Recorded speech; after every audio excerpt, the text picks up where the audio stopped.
I'm a independent scholar and curator.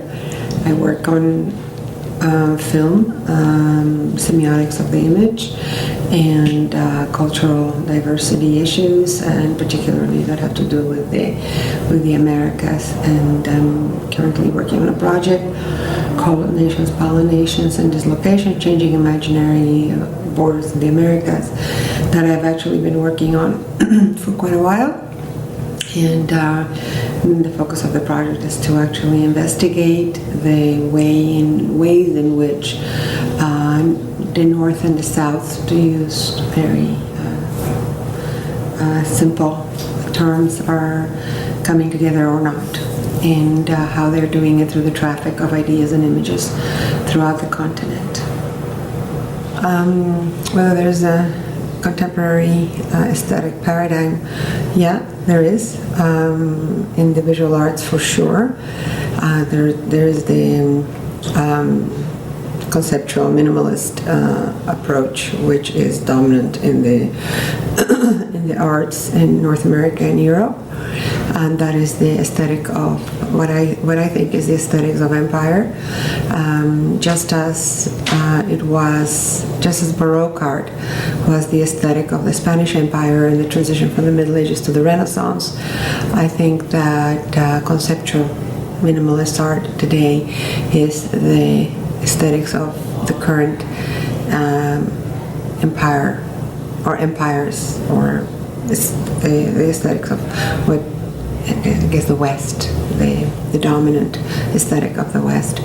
I think that there is a counter aesthetic that is emerging and has been emerging over the last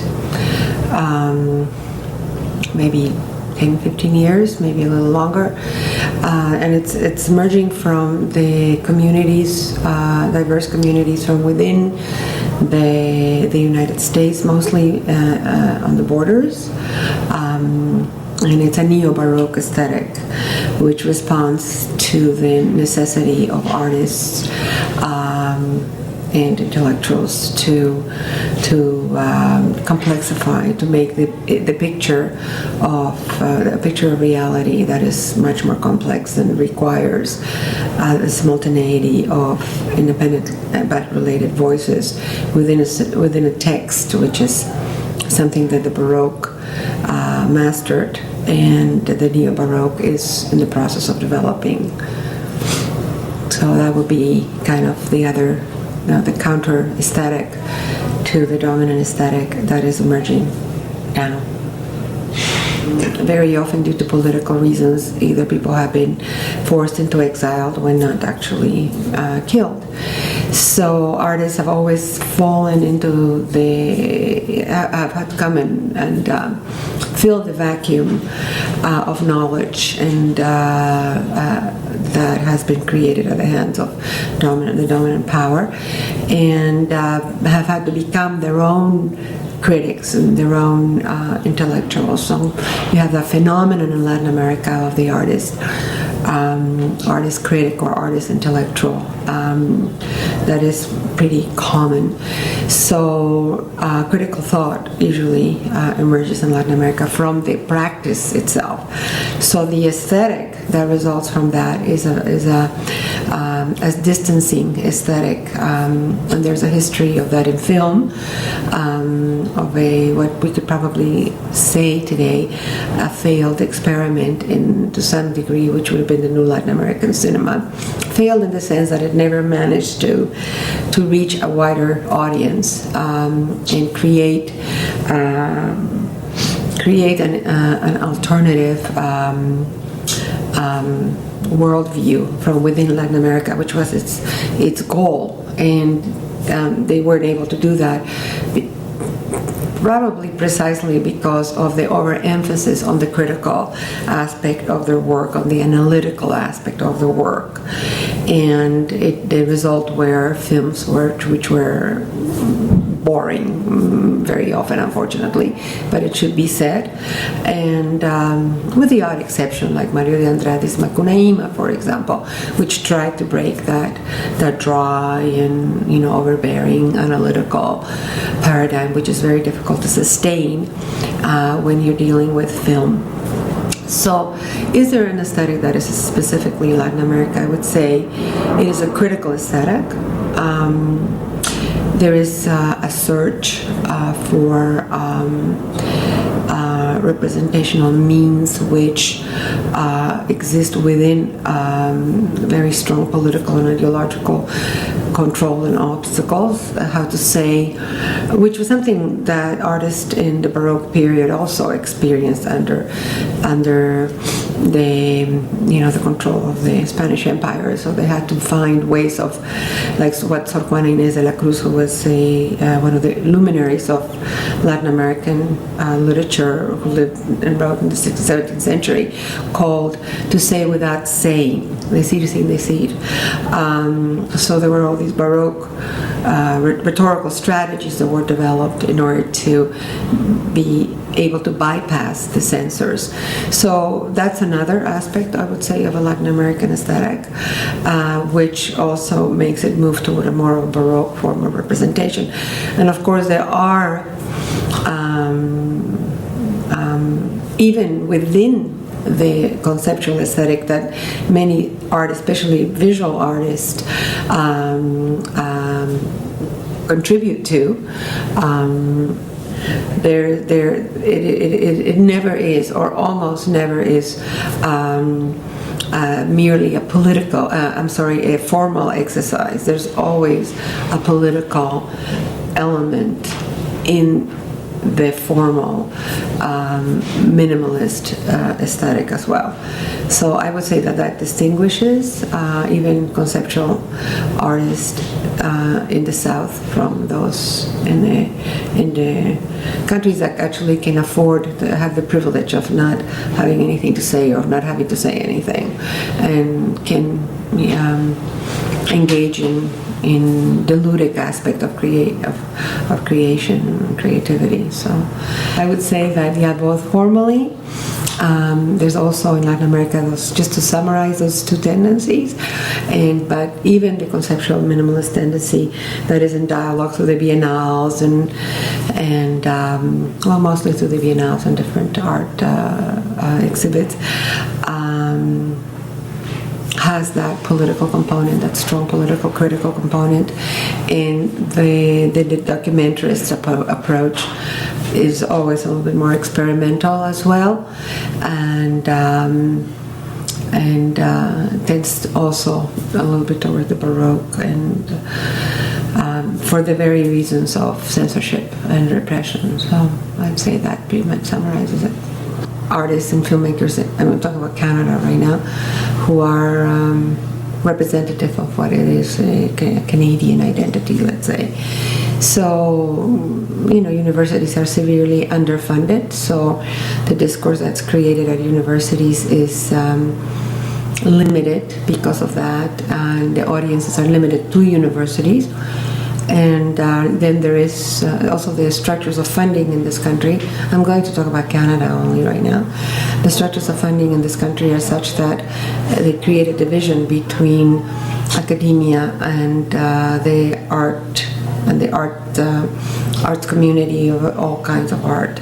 And because you have either the Humanities and Research Council that funds university, funds academic thought, and the Canada Council for the Arts, and all the different provincial councils and different, you know, provincial resources that fund only art practices. So the funding structure in this country separates de facto the practice and the theory, and so which is something that does not happen in Latin America, exactly for the very reason that I just described earlier, that theory and practice, you know, are so interrelated that even the practitioners themselves have to be their own theorists, or come in, you know, to fill in those shoes. So in the North there is that separation, which in itself is a I personally believe, counterproductive.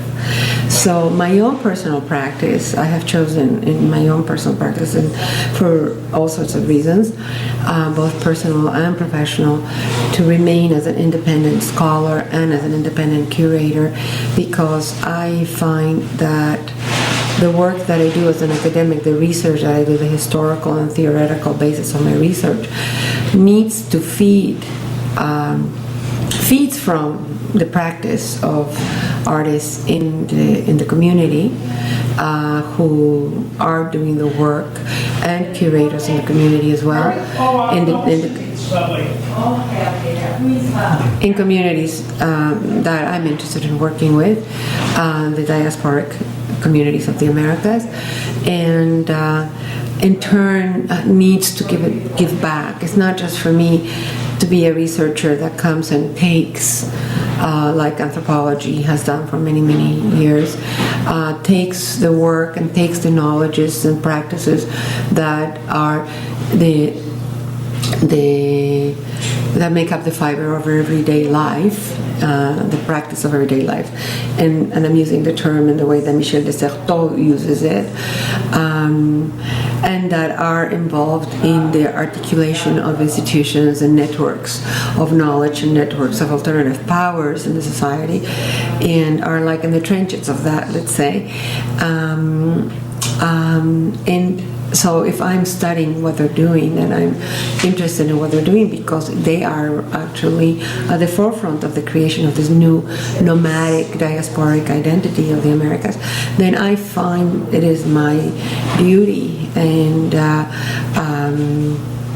I want to do this to give back to this community the results of my findings. I mean, this is the least I could do, and that I have found has been really exciting, mutually beneficial, and in the sense that the work that I have done has helped many of these young artists, many of them are very young, to situate their work in a much larger context that spans 30 years, that they didn't know that was the case, because the institutions of learning in this country still have not been, are very much behind the times in that way, and have not been able to provide the space for this history to be disseminated or offered. And so the students, the young practitioners, don't have a place, even though they're studying film. Let's talk about film. They're studying film at universities.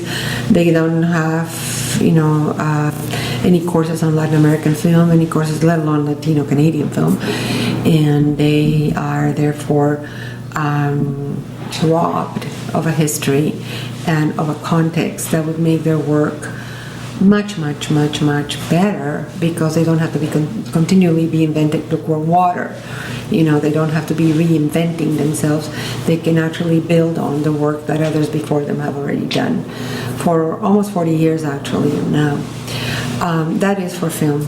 So that is not happening. It hasn't happened in Canada, and I'm kind of an anomaly in that way.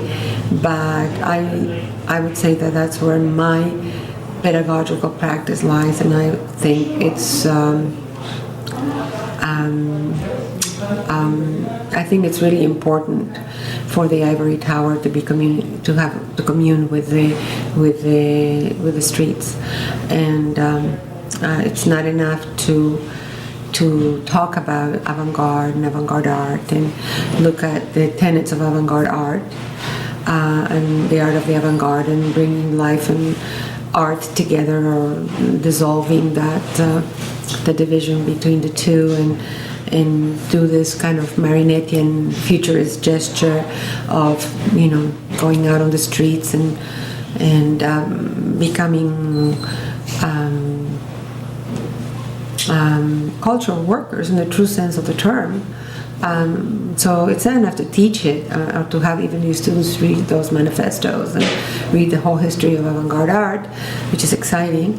It is, what do you do with that? You got to put that into practice too.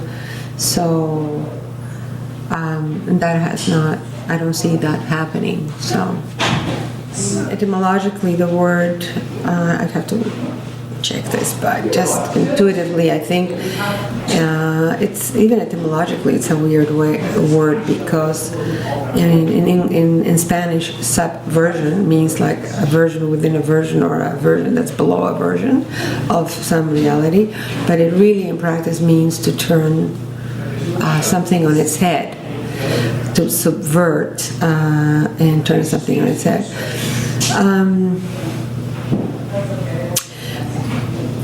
I have a paradigm that I use for this concept, and it's a paradigm that I learned from research that I have done on Andean identity and Andean philosophy that was actually pre-Columbian, and that continues to be practiced in the Andes by Quechua and Aymara communities, which is a very bizarre thing to say if you talk about it in a kind of like academic context. I remember the first time I spoke about this at Stanford, people were a little bit surprised, but there is a concept that comes out in the Andes. That is the word Pachacuti, and a Pachacuti is an Andean pre-Columbian concept that refers to the world turning inside out, not turning on its head, not being completely inverted, but literally turning itself inside out. And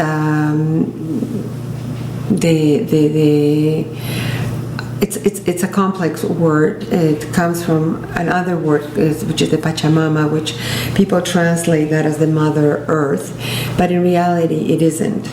In the way it's understood, it is associated with the feminization of the earth for sure, as it is in any other animistic culture, but it is it really means space-time. It really means chronotope. And mama means, of course, mother, like in many languages that are like phonetically the letter M is associated with mother, probably because of the suckling sound that babies do worldwide, but that's one of those linguistic exceptions to the rule of the complete arbitrariness of language that linguistics posited from its beginnings, but those are one of the words that are an exception. And Pacha really means place, or is it the other way around? Pacha, I think, means time, but the concept in itself means space-time, and Pachacuti means when that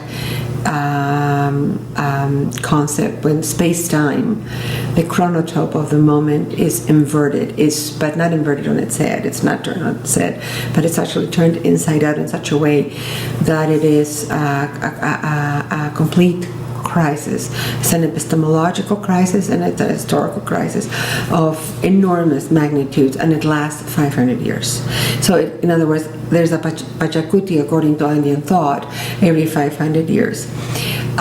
There was a Pachacuti when the Spaniards arrived in the Andes, and 500 years later we are going through another Pachacuti, so maybe they are right.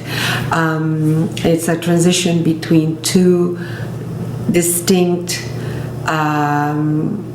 paradigms that, as the paradigm between the Middle Ages and the Renaissance, the period that we're going through today, this major paradigmatic change, would be in Andean terms called the Pachacuti. So when I think about subversion, going back to your question, I think about subversion in that way. Most of the time we tend to think about subversion as out with the old, in with the new, and I find that very problematic, because you can never really do away with the old. I'm much more Derridian in that way. I think that there never is real closure in the dialectic, so that if you take, in the dialectic you have A and B in constant tension, power or absence of power, in tensional stress, or also called life and death struggle. When you turn that on its head, when you have the master on top and you turn it on its head, you haven't really changed anything structurally, right? Because it doesn't really matter who is above and who is below. You still have someone above and someone below. But if you think about the dialect and the way that Derrida thinks about it, then you think about there never really being true synthesis, and all you have is differences that are deferred, meanings that are deferred, deferrals, and that you can always find. Syntheses are only temporary, and I think about subversion as if I can say this, is if I were to say what do I think subversion really is, I think subversion is to actually look at reality as a constant struggle, as a dialectic that is never resolved and never resolvable, and that because whatever appears to be resolved, whatever synthesis appears to come out, will always create its own antithesis, will always become a thesis and a dominant way of seeing things, and create its own antitheses, and its own antitheses will create the necessity for some form of synthesis, and the apparent pacification of what in reality is constant struggle. There is at every level of society a struggle for power, and there always will be. It is part of human nature. It is part of it's part of our animal nature, and we're always to remember that we are by nature animal, and we carry that into our humanness. I think that makes us more vulnerable to remember that, because we don't we take responsibility for our own capacity for destruction and violence, and that is what makes us human. And ethics, where we look at ourselves as capable of the greatest good and the greatest evil, each and every one of us, and by acknowledging our capacity for destruction, and we actually acknowledge that this struggle, the dialectics of power, takes place within ourselves as well, and that we are able to develop forms of control and forms of and ethical practices that will keep him under control.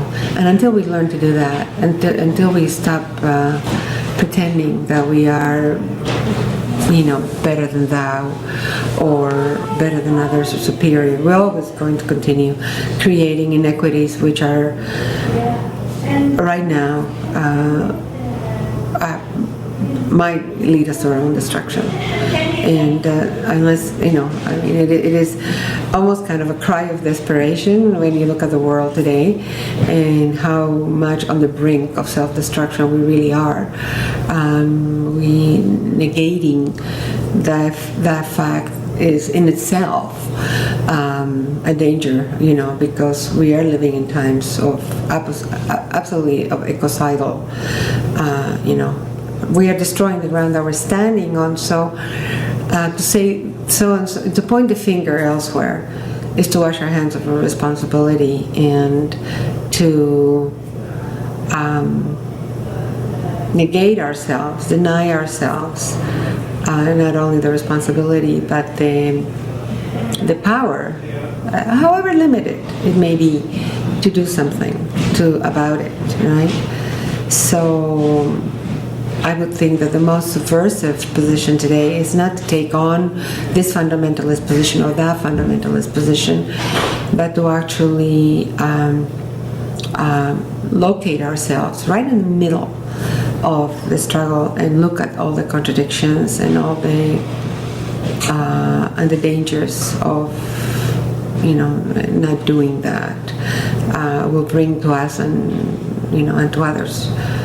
So that it's much more complicated than saying we believe in this and we believe in that. Let's all go out and use the symbolic power of the strike, for example, like your Sorel would say, or whatever symbolic act, or let's blow up the World Trade Center because that is the symbol of global capital power, or global capitalism, because violence only engenders more violence, and violence is a contaminant. We know that from it's almost like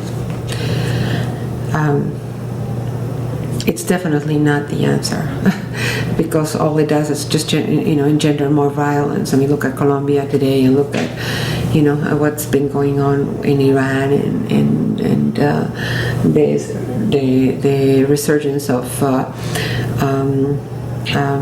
form of Islam that existed in the Middle Ages, but it is destroying everything that it purportedly stands for. The resurgence of anti-Semitism worldwide. I mean, the resurgence of all these anti-this and anti-that, which are a search for, which only leads and only has led historically to a search for a scapegoat. Who is going to be the one who will eventually be sacrificed and immolated in the name of, whatever, and, scapegoated and immolated in order to ritually, as we have done, this is endemic to monotheism, all the monotheisms, to ritually immolate our sacrificial victim, and so as to bring order into the social into the social body again, which is terrifying for those who have been traditionally the scapegoats, like of the violence, the Jews, blacks, Indians,